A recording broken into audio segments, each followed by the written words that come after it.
that's a wrap on round one of the 2024 NHL Draft here at Sphere, as I've learned. It's not the Sphere, Sphere. Craig, what would you say the story of the first round was today? Well, Beckett Seneca maybe saying when he got taken third overall was one of my takeaways from today. But really, so many people talked about how unpredictable this draft was going to be at the top. And it was billed as a draft that was heavy in top-end defensemen. And yet, when it was all said and done, 5 of the 6 first picks were forwards, which was crazy to me. We just talked to Daryl Plandowski, the director of amateur scouting for Utah, and he said as the season wore on, a lot of those forwards had good second halves, and they moved up on everybody's board.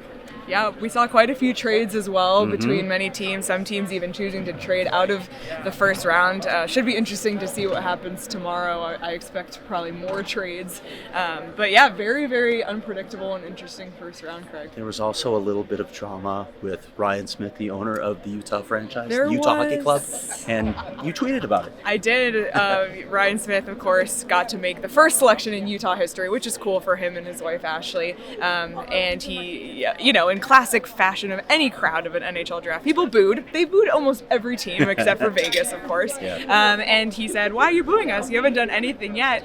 And a Coyotes fan in the crowd said, "You stole our team." So pretty funny stuff. I know, you could get into the semantics of it, but yeah, it was a rough moment. I know there were a bunch of Coyote fans here tonight, and I'm sure it was difficult for them.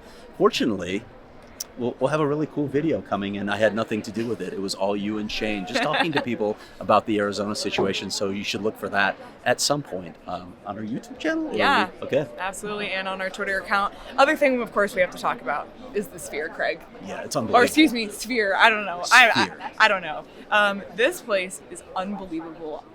Like, if they, and I know they're ending the centralized draft, but if not, I would be a proponent for doing it every single year here. This is one of the coolest draft venues alone that I've ever been to in my life. So I have to share this because a number of NHL executives have pushed for the end of this sort of format. It's usually GMs or assistant GMs who really want that extra time to prepare for free agency. A bunch of them texted me tonight saying, we should 100% do this again, because once you are in this place, and you really need to be in it to understand the experience, it just blows you away. If the NHL held draft here every year, I think people would be happy with it. Yeah, I wouldn't be surprised if the other leagues were knocking on the door Right. to do their drafts here.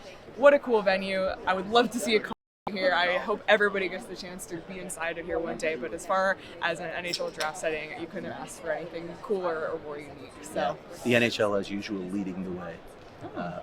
Actually, only in Vegas. But well, that's a wrap from day one here at Sphere in Las Vegas. You can follow along our coverage for day 2 at allcitynetwork.com, go PHNX.com, PHNX Sports on YouTube, and PHNX_hockey on Twitter. Until then, we'll talk to everybody soon.